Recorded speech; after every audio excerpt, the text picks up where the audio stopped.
Totally Obsessed Tennis Player, today you're going to learn how to serve like a 5.0 tennis player with Day and Day Treat from Racket Flex.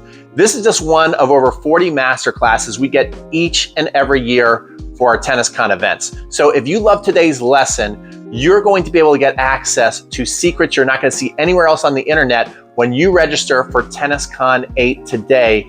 Get your free pass. Go to tenniscon8.com after watching today's lesson. All right, let's dive right in.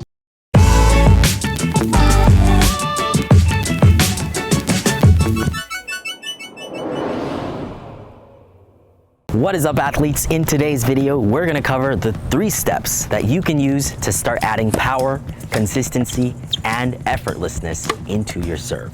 I'm also gonna show you how students in our full serve course, the 5.0 serve, have applied each tip to transform their serves.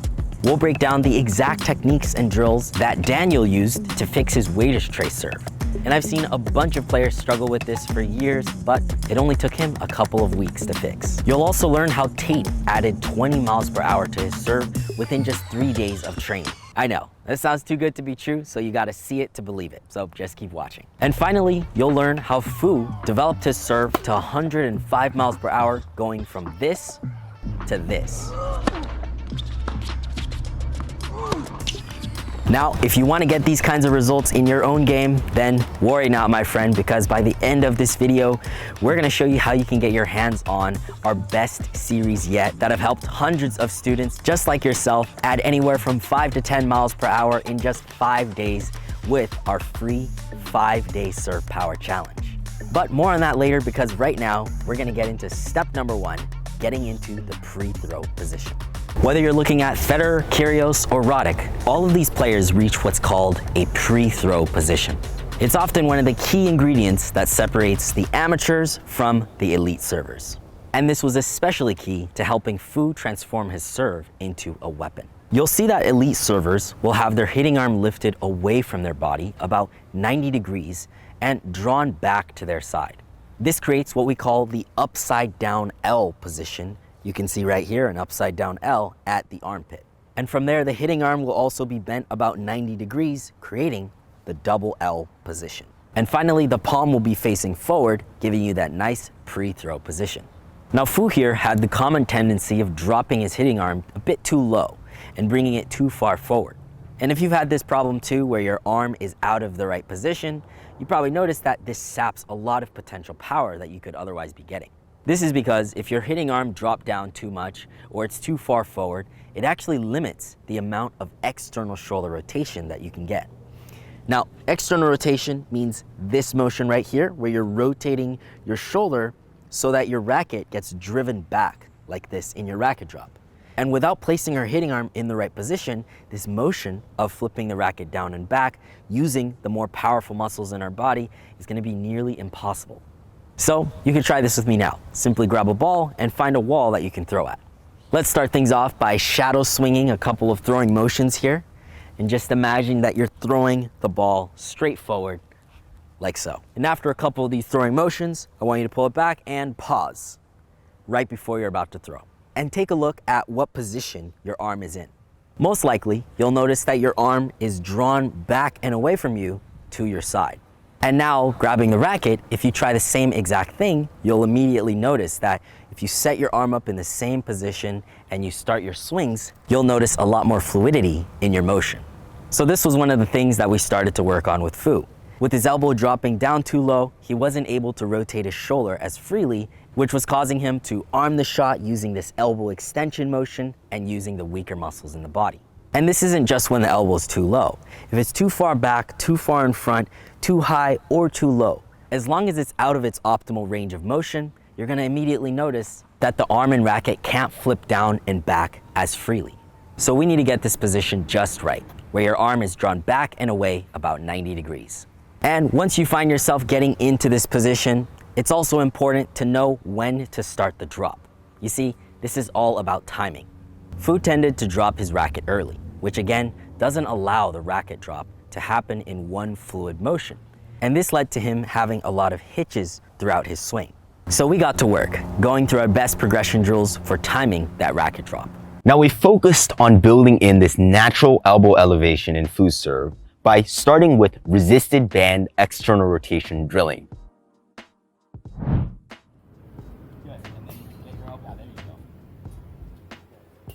So holding a resistance band with his hitting arm bent to his side, he was pulling the band up through external shoulder rotation. And finally, we worked on the coordination of this external rotation motion with his leg drive. Now, coordinating your leg drive and your racket drop is critical because the force of your leg and trunk is what helps to deepen your racket drop, putting more stretch on the shoulder, unlocking that fluid power.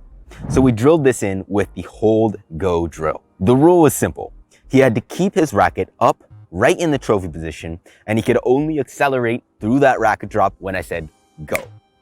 Now these were just a handful of many of the drills that we use with Fu, and today his serve has become one of the cornerstones of his game, which he uses to set up powerful combos and dominate his serve games. All right, step number 2 is to get rid of your weighted tray serve. Yep, that's an easy step. While you're at it, why don't you just go ahead and add some more power to your serve, launch better, time everything better. Yes, it's simple stuff. If you don't know already, the infamous weighted tray mistake is where your racket face opens up as early as you start your swing. It makes your racket drop shallow, it leads to tightness, and it decreases power.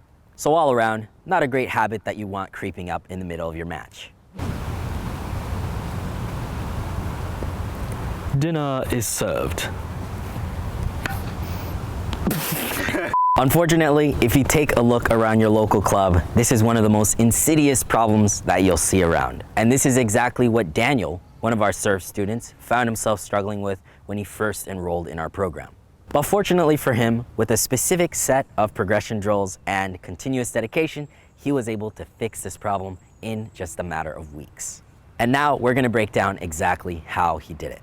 The first key for Daniel was relearning the ideal swing path that he had to have. You see, most players try to control the serve by pushing the racket. But what happens when we push an object? Well, we have to direct a force behind the object, which means that quite literally, it can't lag.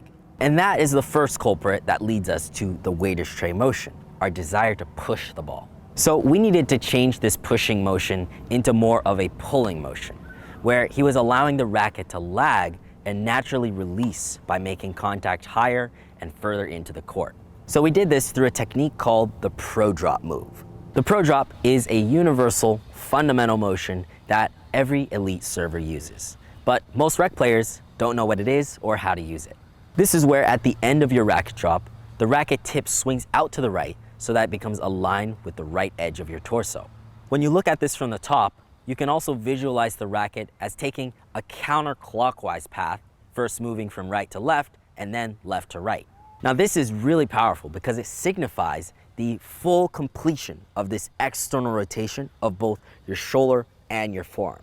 Watch, when I do this motion, if you look from the top view, you can see that it creates a curved path from my shoulder joint. Now developing this pro drop move will naturally help you create a deeper racket drop, get rid of the weighted tray, and start feeling that natural whip-like release of the racket later in your swing. Now here's exactly how Daniel built in the pro drop move into his serve. The first step was to simply get used to the feeling of the racket swinging out to the right. So we did this through a drill we call the 2-fence touch drill.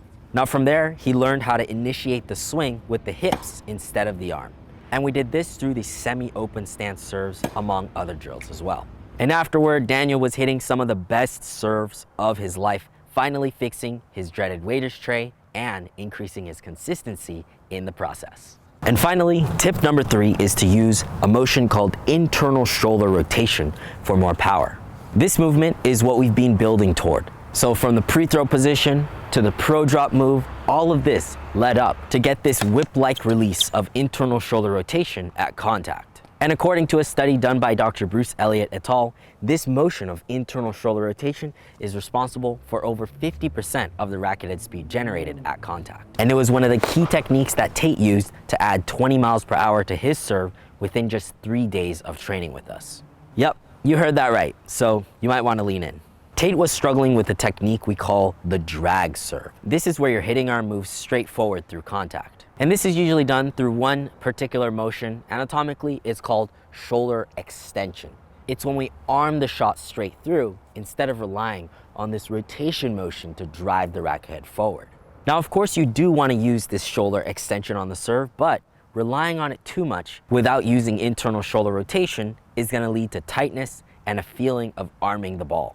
So the first key to improving Tate's serve was to have him learn how to utilize this motion of internally rotating the shoulder and the forearm to drive that racket forward. Now, starting out, you can actually learn this movement for yourself with just a racket. You don't even need to be on the court for this. Simply take your arm out in front of you, extend it out in front with the palm facing up. And then from here, I want you to turn your entire arm, think you're turning over from your elbow, until your racket or your palm faces from up all the way to down, like so. This was the first motion that we helped Tate get to feel on his serve, and then we followed it up with a few more drill progressions to transfer this feeling into his real serve, progressively raising the contact point and using what we call the stop and pop drill. And by the end, he was smashing balls faster while feeling more effort. So TennisCon is my favorite event I do each and every year because it creates raving fans all over the world write in telling me how much of an impact this event makes on their tennis game and how much they're improving. So what I want you to do right now is run over to tenniscon8.com, sign up, and get access to secrets that you're not going to find anywhere else on the internet. We'll see you guys on the next video.